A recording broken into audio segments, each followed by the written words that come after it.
ใจท่านประธานก่อนอื่นขอเฮียนท่านประธานคณะประธานที่เคารพนับถืออย่างสูงเฮียนบรรดาท่านคณะรัฐบาลที่นับถือเฮียนบรรดาท่านสมาชิกสภาแห่งชาติผู้ทรงเกียรติที่เคารพและนับถืออย่างสูงข้าพเจ้าวรชิต ศรีวงศ์ดาวสมาชิกสภาแห่งชาติประจำเขตเลือกตั้ง13แขวงสวรรณเขตขออนุญาตประกอบคำเห็นอยู่3ประเด็นโดยพื้นฐานก็เห็นดีนำการรายงานของทางรัฐบาลและก็ขอเคารพขอเอกภาพนำคำเห็นของบรรดาท่านสมาชิกสภาแห่งชาติที่ได้มีคำเห็นมากกว่านั้นและข้าพเจ้าขออนุญาตมีคำเห็นอยู่3ประเด็นอันที่1เป็นการให้สัมปทานที่ดินให้แก่นักลงทุนทั้งภายในและต่างประเทศและตัวนี้ข้าพเจ้าสิบ่ขออนุญาตนั้นเพราะว่า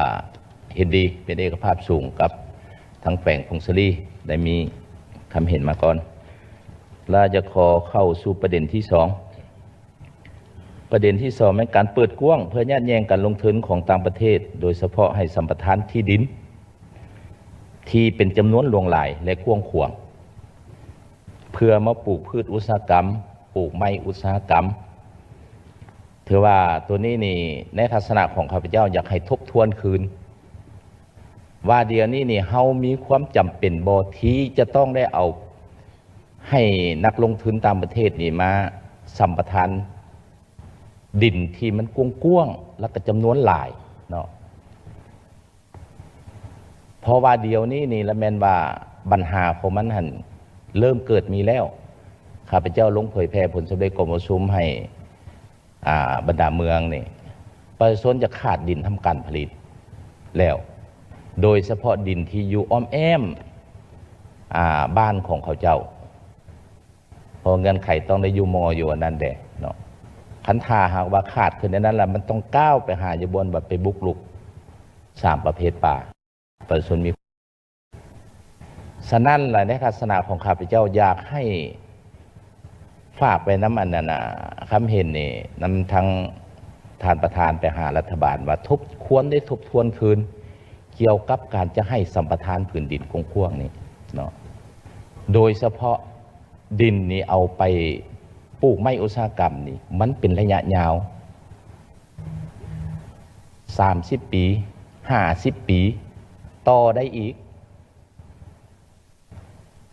และผลประโยชน์มันจะได้น้อยเนาะแต่ก่อนมัน6 เหรียญมานี่10 เหรียญต่อเฮกตาร์และผลประโยชน์บุคุ้มค่าคันว่าบุคุ้มค่าเนี่ยเขาควรจะอันนั้นบ่ว่าสิญาติแย่งกันลงทุนอันนี้นะคันดินจำกัดดินอันนี้นี่มาปลูกอุตสาหกรรมแบบมีประสิทธิภาพได้ราคาสูงนี่ก็สิโอเคเนาะแต่ว่าแผ่นดินกว้างๆนี่ควรจะรักษาเมียนบ่ควรจะได้พิจารณาให้สัมปทานแล้วบัดนี้นี่ฮอดเวลานั้นแหละเฮาสิรักษาเอกสารได้ดีส่ำใดคือประเทศเพื่อนบ้านเพิ่นเอาก็เอานั่นให้ให้อันยุโรปเศร้านี่100 ปีเพิ่นก็ชั่วเฉียวคืนมันบ่เป็นง่ายเฮามีบทเรียนแล้วเนาะฉะนั้นล่ะขอเสนอให้ทางรัฐบาลทบทวนคืนเฮาสิขาดดินในเมื่อหน้าเนาะคือผ่านมากับการนำขั้นสูงของเขาเคยเว้ากันนำรุ่นก่อนพื้นแผ่นดินนี่บ่ยอมเสียไผแม้แต่ฝ่ามือหนึ่งเดี๋ยวนี้เขาเราเอาให้หมู่ซ้ำเศร้าเป็น100 ปี50 ปีบ่ยันขี้ลายเนาะ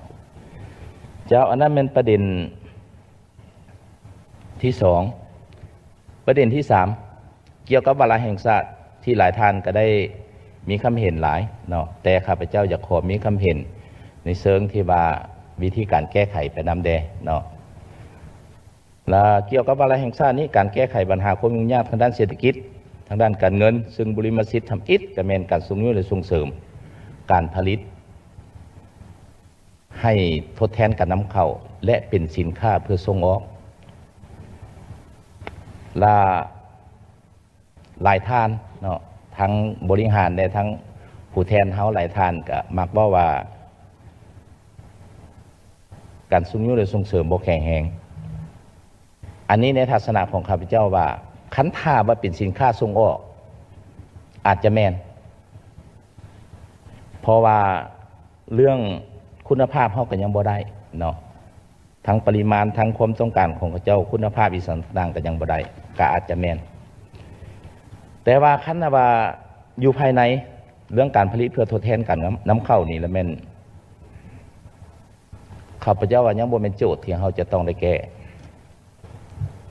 โจทย์ที่เราจะต้องแก้ละแม่นว่าเรื่องตลาดการผลิตมาต้องได้มีตลาดในการจำหน่ายสินค้าหันแต่การตลาดนี้ถูกแทรกแซงโดยสินค้านำเข้าโดยเฉพาะสินค้าที่พวกเขาผลิตได้เองเนาะปัญหาแท้ๆของมันละเป็นอยู่บนนี้เพราะว่าในด้านหลักการแล้วนี่คันท่าอยากให้ภายในเข้มแข็งต้องเป็นปราศจากการแทรกแซงจากภายนอกทางด้านการเมืองกับเศรษฐกิจมันก็คือกันอยากให้เศรษฐกิจเขาแข็งแรงต้องบ่ให้มีทางนอกแทรกแซงการผลิตภายในต้องเข้มแข็งปราศจากการแทรกแซงภายนอกการแทรกแซงภายนอกคือการสกัดกั้นการนำเข้าแต่ก็มีหลายโจทย์ตั้งเนาะว่าการสกัดกั้นการนำเข้านี่คันบ่พอสิเฮ็ดได้ใดมันก็มีวิธีของมันการสกัดกั้นการนำเข้าบ่แม่นการห้ามการนำเข้า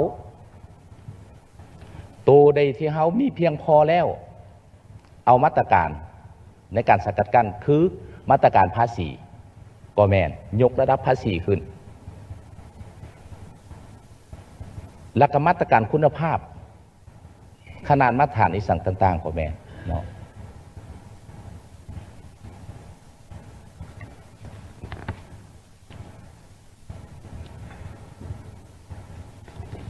บัดนี้นี่มีโจทย์อันนึงอีกเนาะเรื่องการนำเข้านี่คันบ่ให้นำเข้ามันสิเพียงพอบ่กลับไปดุลต้องไปแก้อยู่บนมาดุลเฮาบ่พอเท่าใดให้นำเข้าเท่านั้นจำกัด